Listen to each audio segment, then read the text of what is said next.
It's happening. It's finally happening. I'm finally going to be doing this iPod, the one that I talked about in the start of the last video, and then completely forgot to do and did the other iPod instead. Well, the parts have arrived and I'm going... Oh, wait, hang on a second. Something else has arrived too. Let me just put this down here for a second. Oh. What's this? It's a green first gen mini. Well, I didn't expect that to show up for so cheap, so I just grabbed it and oh crap. There's another first gen mini here. What's going on here? I'm not confident enough to open up this one now that I've got two crappy ones here. So let's check out what these ones are like.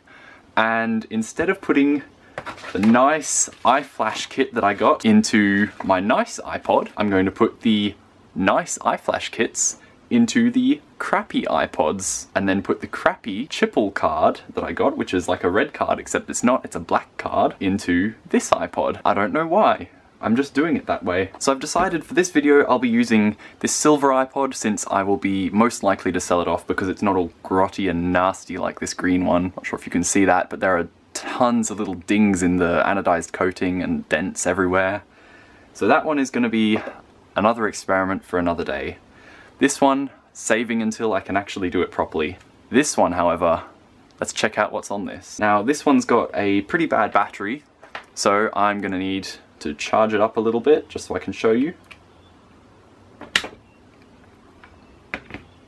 Ho ho ho!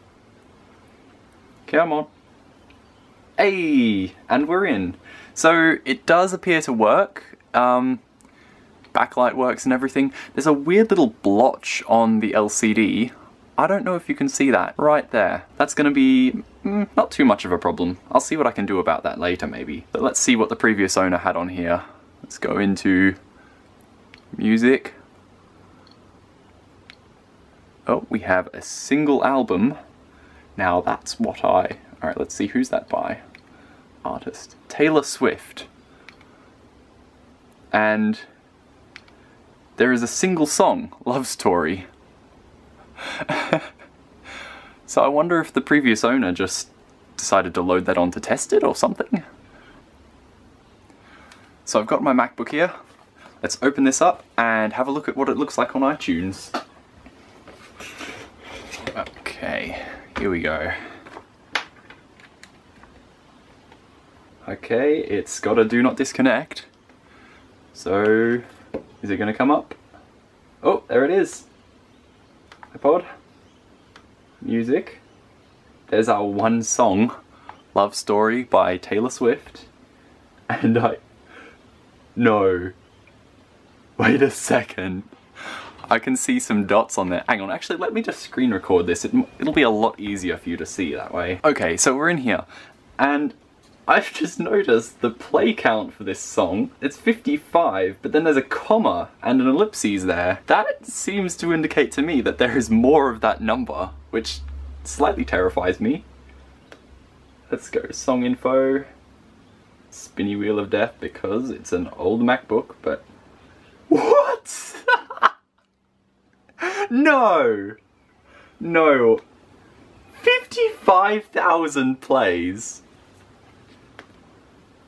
That's a little bit sad.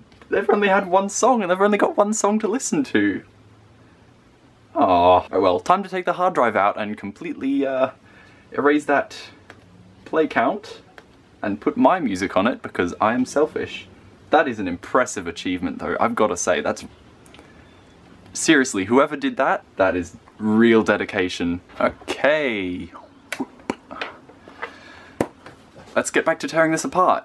Okay, I believe the correct method for opening one of these is just to get my advanced butter knife and go at it on the top and bottom. So let's try that and see how it works. This bit took me 53 bajillion years, so I'm just gonna skip right ahead. Ah. Aha! Okay, I've just got to sort of cut around the edges and try not to scrape any more of the anodized aluminium off, which I'm sure I already have. Hey, there we go, I've got the top off. Now I just need to do the bottom, which is going to be very fun, I'm sure.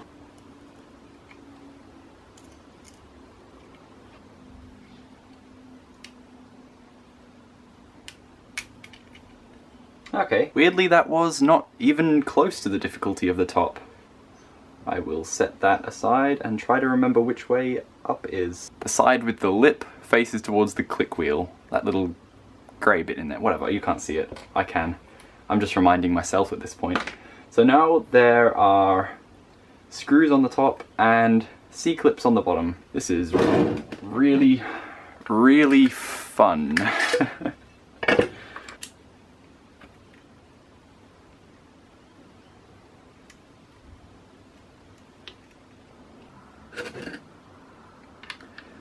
I've just got to find something small enough to poke into those little holes in the C-clips. Let's see, I think a T2 Torx should do the trick. This is the jank way of doing it, by the way. Actually, if you've got the tool to do this, use the tool. I'm using a screwdriver because I don't know what I'm doing. There's a ribbon cable behind this one. I'm very nervous. Is that it? I think I got it. Hey! That was it. That actually wasn't too difficult. I was scared for no reason at all. Okay, now there's a little Molex connector here, which connects the click wheel to the motherboard, and apparently I need to be really careful with this one because it can pull apart very easily. So I will just get the proper tool, which I seem to have misplaced. I will be... wait. I will try using this first because it is on hand and easy to use. Okay, no, I'm scared shitless of getting this wrong. I'm gonna try some tweezers because they are fire. Yep, there we go. So, using something very sharp and pointy, I can pry up on the plastic bit underneath this connector rather than prying up on the ribbon itself. And hopefully that hasn't broken anything. Although it does just look like surface mount soldering, so if I did break it, I should have been able to put it back together fairly easily, maybe? Kinda? Oh well. Time to push the motherboard out, and I think if I've done this properly, it should just all slide out the top. Which it's not doing. That looks like it's screwed into the headphone jack, so I don't think I have to take that off. Okay, that's a lot of force.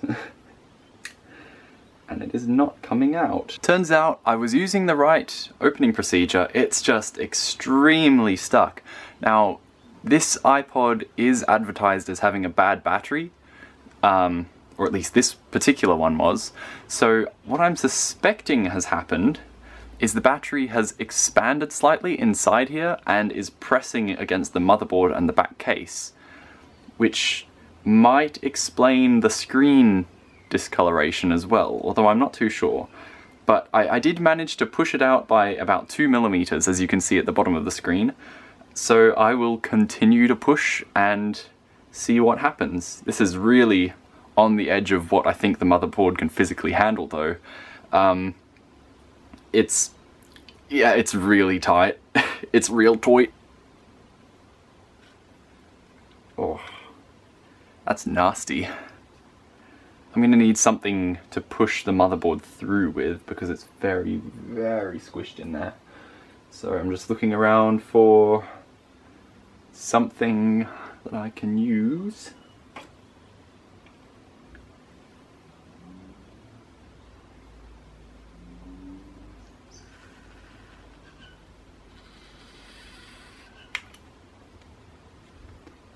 Oh yeah, that, from what I can see, that looks like a spicy pillow.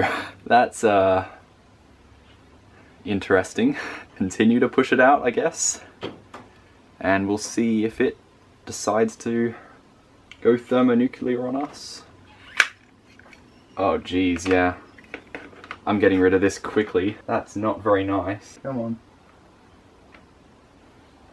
Ah, there's some adhesive sticking it down. Okay, So that's the chonker of a battery that was in there, and she's got a lot of squishage to her, so yeah, I'm definitely not going to be putting this one back in. I was charging this thing like multiple times to try and figure out what was wrong with it, but yeah, no, that can't have been good. For now, I'm just going to put it over here, out of the way of the camera, so you can't see it and you don't have to be worried by it. Meanwhile, I do have a replacement battery from AliExpress, and I have to admit, when I opened this up the first time, I thought it was the wrong package. I thought I'd been sent something completely different, because the very first thing that I saw was this. They sent me a little Mickey Mouse keychain. That's so kind of them. I love it when people do that. I mean, I won't use it probably, but it is very nice of them. And in here, I have what is allegedly a replacement battery for this iPod mini. Now let's take the thing out, and it looks about the same size, I'd say, even a bit smaller. Now, this original battery is meant to be smaller in capacity than the new one, so this should give a fairly long playtime, I'd say, especially once we iFlash it, so it doesn't have to spin up a physical hard disk every time. That's tiny! That thing is the opposite of a chonker, right? It seems to have the same connector. Yes, I would say that is the same connector. I think that I did indeed receive the correct battery for once. That is an interesting change. Okay, let's fully take the rest of this motherboard out. Oh, how neat. That is really cool. Okay, motherboard has been removed. The weird splotch went away. Yeah, I think that might have been the battery. How convenient. Okay, so here's the hard drive, and it is a 4GB Seagate Microdrive.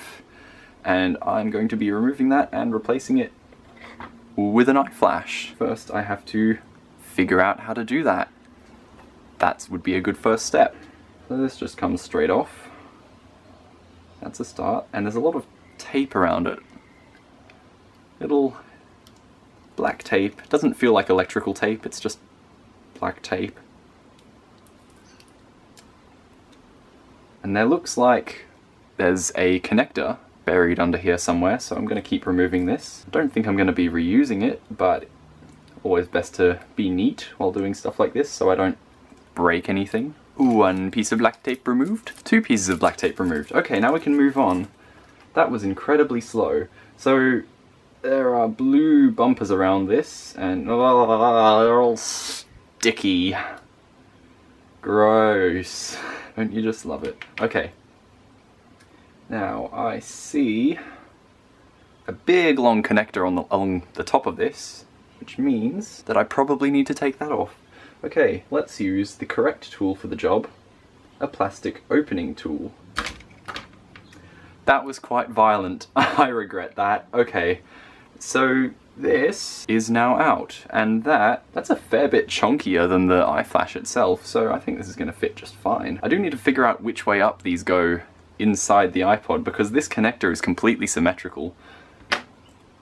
Let's take one off and go look up more things up on the internet to see which way this goes. Alright, I have been informed that the correct way to put it in is this way up. Hey! That went straight in! That's a perfect fit. Look at that. Now, the other important thing is that this iFlash adapter is just that, it's an adapter. It needs an SD card for it to work, otherwise I'm not going to be able to store any songs. So, I got this. Ignore that, that's a terrible price. But, look at that! 64 gigabickies. Now that is a lot of biscuits for one iPod. So I'm going to open this up, and I believe I need to format it to FAT32 ? So I will be back in a second once I have done that. Alright, I am back with my freshly formatted card in its adapter. Alright, get out of there. Shoo! Right. Now I just need to put this inside the iFlash, and in theory I should be able to then put the battery back in here and connect it to my laptop.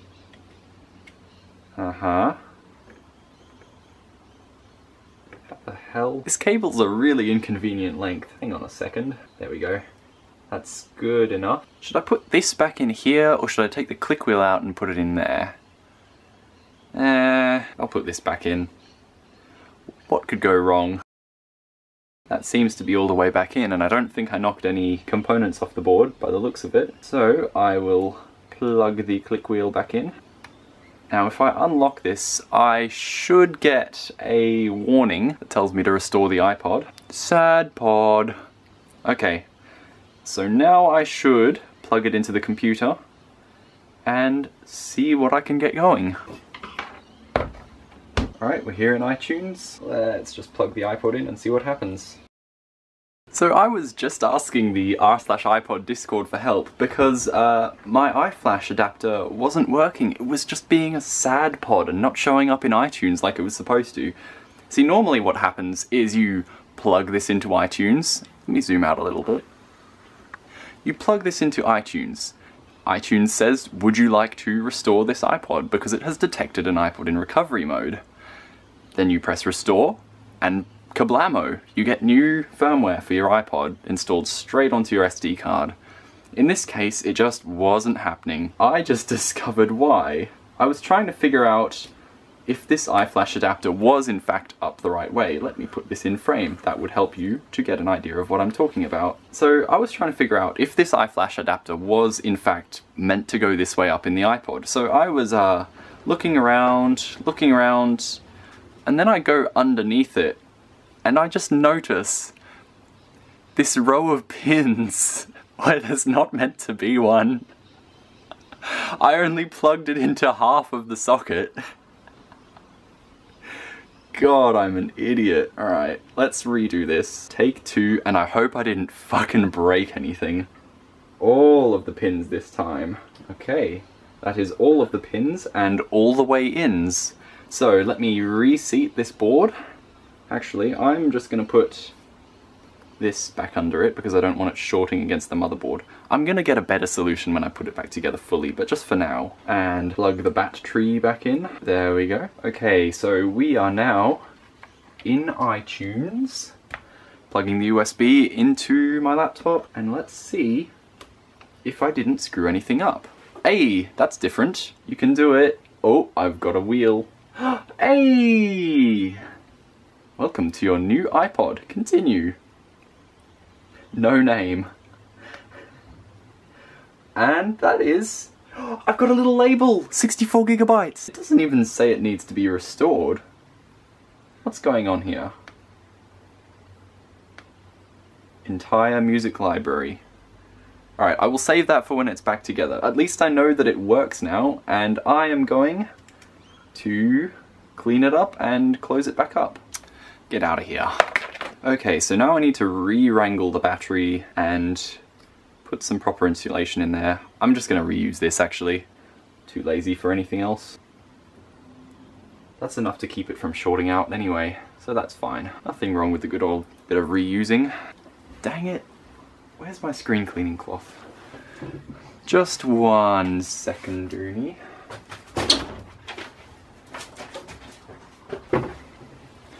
I am back. I have brought microfiber. Shove her in there and use an appropriate tool to wipe it round. That should be good enough. Time to go back in. Hopefully for the last time. At least for this iPod.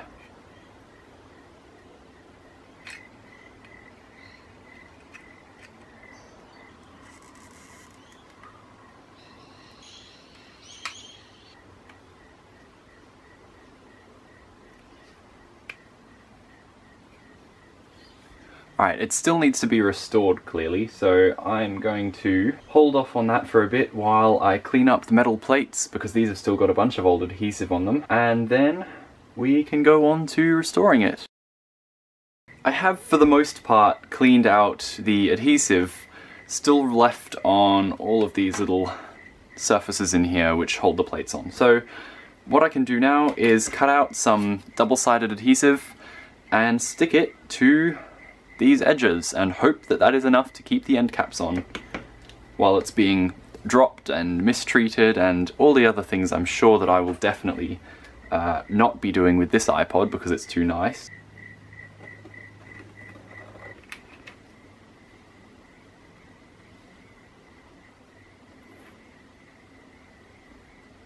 Okay, let's see if that is enough.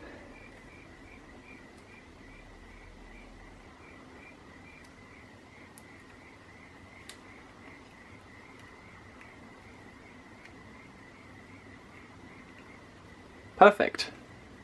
Sits right in there. Actually, that might be a little bit deeper than it originally was, but that's okay. Now this one, technically it clips onto the C-clip bottom part, but I'm going to put some adhesive on there anyway if I can, because it did originally have some on there, so might as well.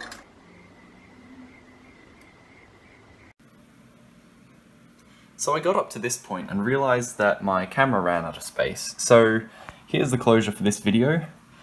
The iPod is fully working. I have all of my music on it, and there it is. Nearly 64 gigabytes. There's a bit of space left over for the formatting, I believe. And everything on this is still working just fine. Thanks for watching, and don't forget to subscribe if you can.